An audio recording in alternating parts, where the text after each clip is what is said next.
Thank you for joining the Society of Thoracic Surgeons Fly-In webinar.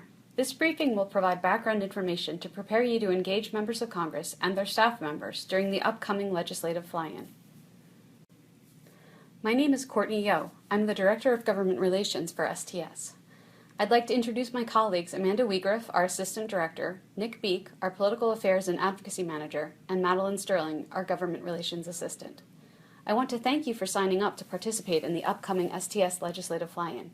I hope you will find this a rewarding and educational experience, and that you will gain tools today that will help you to develop relationships with your congressional representatives that will serve you and STS for many years to come. Before we get started with the advocacy briefing, let's take a quick look at the schedule for the fly-in. Monday night, we will all get together for dinner.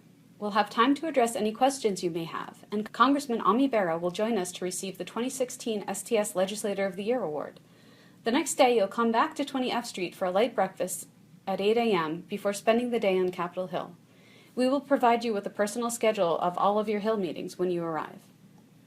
Over the course of this webinar, you will hear from several STS leaders. Together, we will walk you through the following topics: the current climate on Capitol Hill, our legislative asks for your meetings on Capitol Hill, and the STS Political Action Committee and Advocacy Resources and how they impact policy making on the federal level.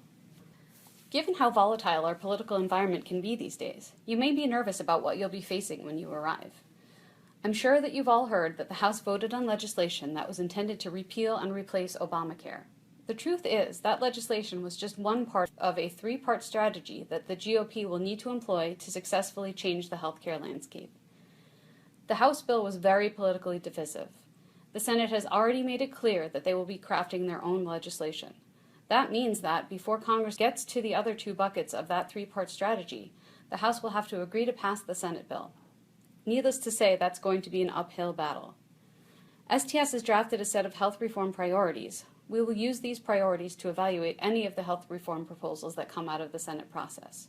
You will have a copy of these priorities in your briefing materials and in the packet you bring with you to Capitol Hill. Of course, you're welcome to bring your own perspective on health reform as well.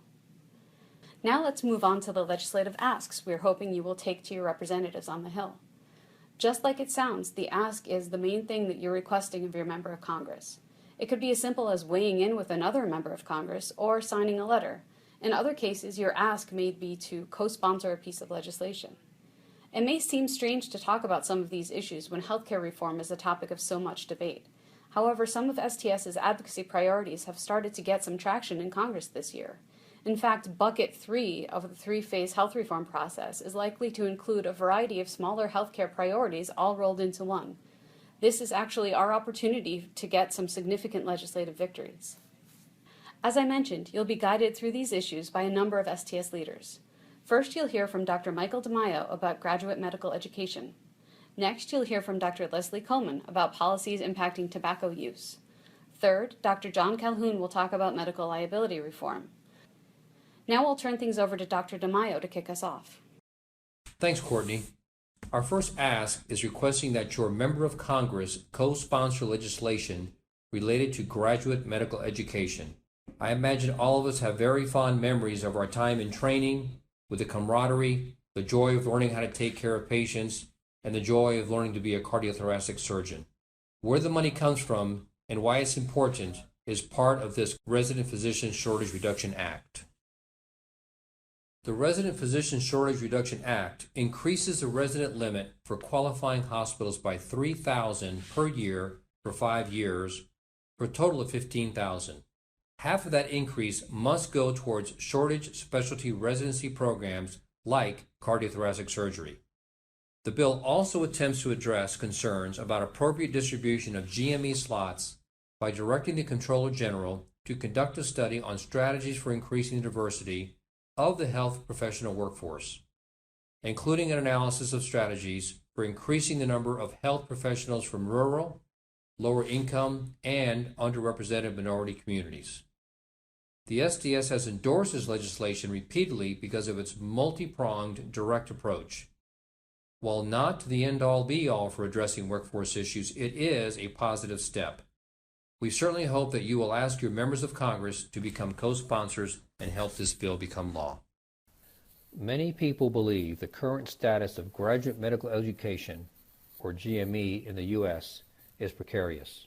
GME has long been considered a public good that the government should subsidize. However, in the Balanced Budget Act of 1997, Congress placed a cap on the number of residency programs that Medicare would support. The law stipulated that Medicare would not pay beyond the costs of the number of residents who were training in a given teaching hospital as of December 31, 1996. Any new training position created after this date is not federally funded. The U.S. population and its medical needs have not remained stagnant since 1996. By 2020, the United States will face a projected shortage of both primary care and specialty physicians to care for an aging and growing population.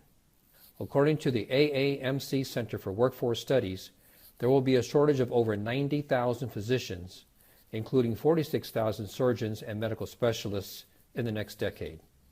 The shortfall in the number of physicians will affect everyone, but the impact will be most severe on vulnerable and underserved populations. These groups include the approximately 20% of Americans who live in rural or inner-city locations designated as health professional shortage areas. Specialty workforces such as cardiothoracic surgery are particularly vulnerable to a shortage due to the long training time and high debt load. The number of practicing cardiothoracic surgeons is decreasing. There are currently fewer than 2 practicing cardiothoracic surgeons for every 100,000 Americans, with most of those surgeons concentrated in urban areas. That ratio is expected to worsen as more than half of the current cardiothoracic surgeon workforce is 55 years and older, with a large number expected to retire over the next decade. Meaningful GME reform must address these issues. We also know that the number of baby boomers reaching retirement age and requiring health care is increasing. This is another significant factor that will affect the need for the cardiothoracic workforce. As with any policy problem, many different solutions have been proposed. Listed here are just a few of them. One obvious answer is to raise a cap on the number of residency positions that Medicare will reimburse hospitals for. Another idea is to pursue loan for forgiveness and or deferment programs, which would particularly benefit those who are pursuing surgery, with its additional years of training and subsequent additional loans. Since the workforce distribution is also a big problem, it would behoove society to investigate the geographical and economical factors that are contributing to the workforce shortage, including a redistribution of residency positions within cardiothoracic surgery programs, pathways of unmatched cardiothoracic surgery applicants, and options for increasing cardiothoracic surgery programs in underserved areas. As mentioned earlier, the Resident Physician Shortage Reduction Act attempts to do 3 things. 1. Directs Secretary of HHS to increase the otherwise applicable resident limit for each qualifying hospital for each of FY 2019 through 2023. 2. Requires the aggregate number of increases to be 3,000 in each of the years, 15,000 total, of which 1,500 in each fiscal year shall be used for full-time equivalent residents training in a shortage specialty residency program. 3. Directs the Comptroller General to conduct a study on strategies for increasing the diversity of the health professional workforce. The STS has endorsed a Resident Physician Shortage Reduction Act for several years. Last year, the legislation amassed 16 co-sponsors in the Senate and 143 in the House, so we know it appeals to a lot of members. We will let you know whether any of the congressional offices you meet with were co-sponsors last year. The bill has not yet been reinforced and introduced in the Senate. When you will meet with the senators, please point that out. Now you hear from Dr. Coleman about some recent tobacco legislation. Thanks, Dr. DeMaio. Our second ask is for members of Congress to co-sponsor and for a senator to introduce H.R. 1662, which would prohibit smoking all tobacco products, including cigarettes, e-cigarettes, cigars, and pipes, in Veterans Health Administration facilities, including medical centers, nursing homes, domiciliary facilities, outpatient clinics, and readjustment counseling centers. Tobacco use is the leading preventable cause of illness, disability, and premature death in the United States.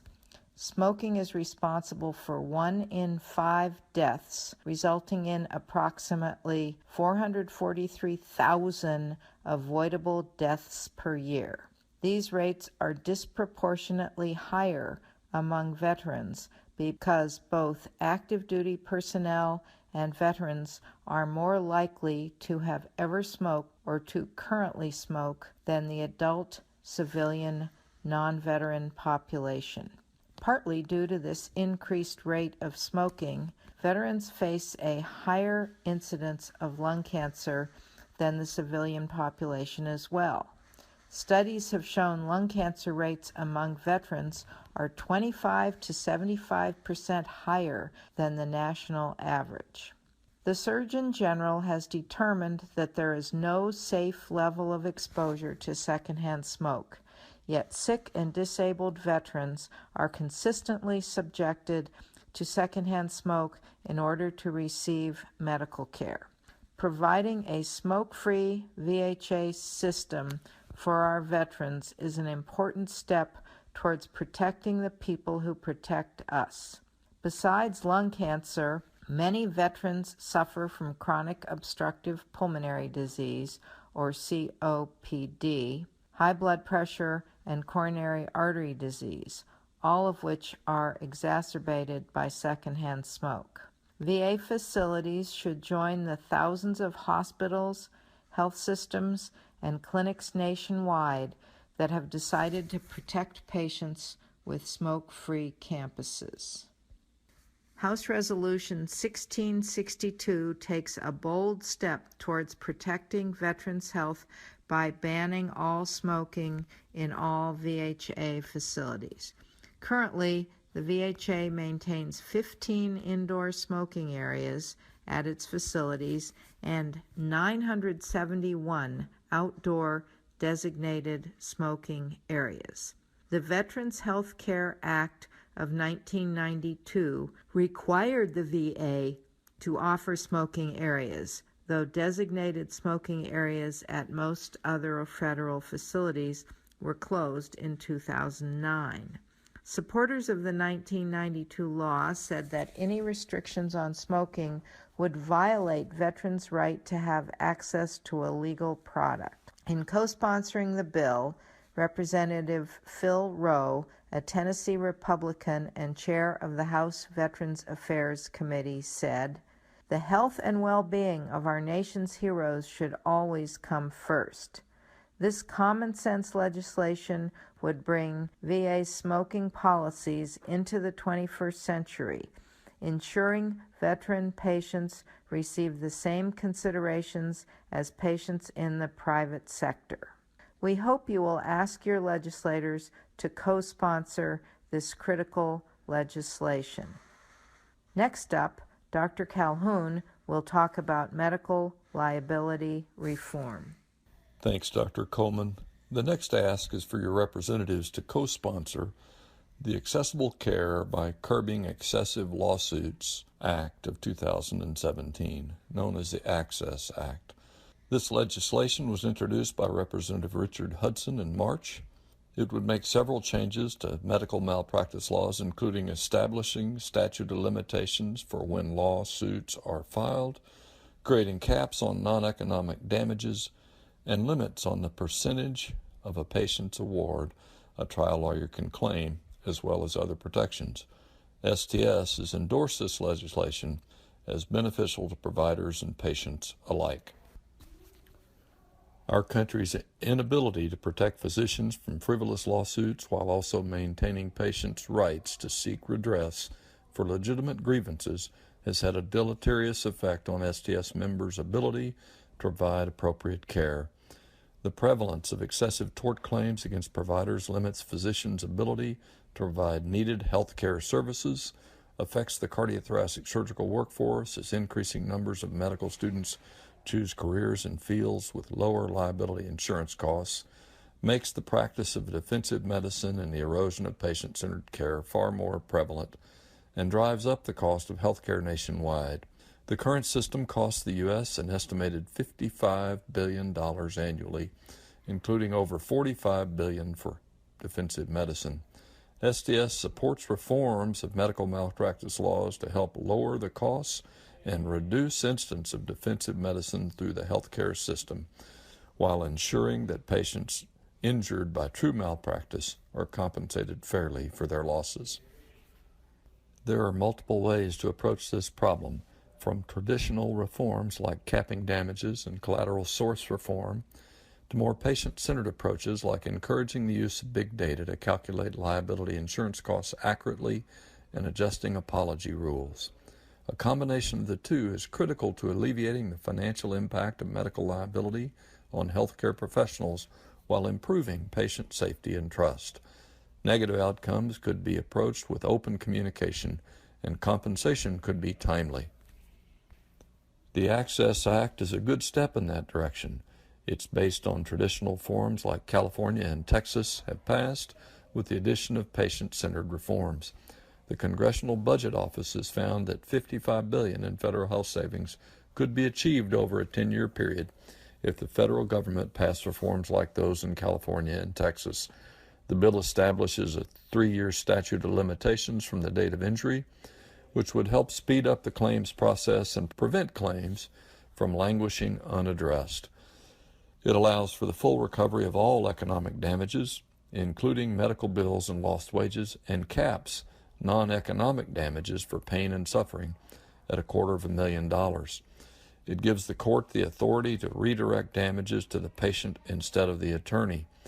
In California, such reforms cause plaintiff attorney fees to be reduced 60% while reducing payments to patients by just 15%. It prevents physicians from being named in product liability lawsuits involving FDA-approved products and allows evidence of collateral source payments to be offered in court. This allows the patient to be fully compensated for their injuries while reducing the likelihood of a windfall. Medical liability reform at the federal level has proven difficult over the years, even as states successfully implement reforms that protect both physicians and patients. We hope you will bring this issue to your representatives' attention. This slide provides an overview of some advocacy successes in the past few years. STS has had big wins on TAVR, lung cancer screening, SGR repeal, and the preservation of both global surgical payments and crucial research funding that many STS members rely on. These efforts tend to have long time horizons and sometimes require constant diligence, as you have heard today with lung cancer screening. There aren't always flashy pieces of legislation like MACRA to celebrate. Sometimes a victory means CMS leaving something out of a final rule, but I think everyone would agree that the results are worth the work. How else can STS influence these important policy decisions? The composition of Congress matters when it comes to drafting effective public policy. It is important to ensure that the physician community at large and cardiothoracic surgeons specifically are both represented in and heard by Congress. STS-PAC works towards that end. As the political arm of the Society of Thoracic Surgeons, the PAC, or Political Action Committee, allows cardiothoracic surgeons to participate in politics and make STS's voice heard. The PAC helps elect physicians and other allies of our specialty to Congress. The PAC exclusively supports candidates for federal office, but does not get involved in presidential elections. Contributing to the PAC is one way to be an advocate, as is attending a fly-in. Hosting a site visit is another great opportunity to forge a personal connection with your member of Congress. We arrange all the details, and you run the show, educating your representative with a hands-on and lasting experience. As always, please use the STS Advocacy website as a resource. You can sign up to be a key contact, stay abreast of developing policy issues, contribute to the PAC, and much more. Many of you attending the fly-in are key contacts already. If you're not an STS key contact, it's easy to sign up online. Key contacts are cardiothoracic surgeons on the front lines of advocacy efforts throughout the year, committing to at least one advocacy activity per year, and these key contacts are also our go-to team of advocates for the specialty. Key contacts are the face of STS relations with Congress. We also encourage you to follow advocacy developments through our various email publications. If you have any questions regarding the upcoming fly-in or anything to do with politics and policy, please do not hesitate to contact the STS Washington, D.C. office. We very much appreciate you taking the time to familiarize yourself with these issues. Thank you for viewing this webinar, and we look forward to seeing you in Washington, D.C.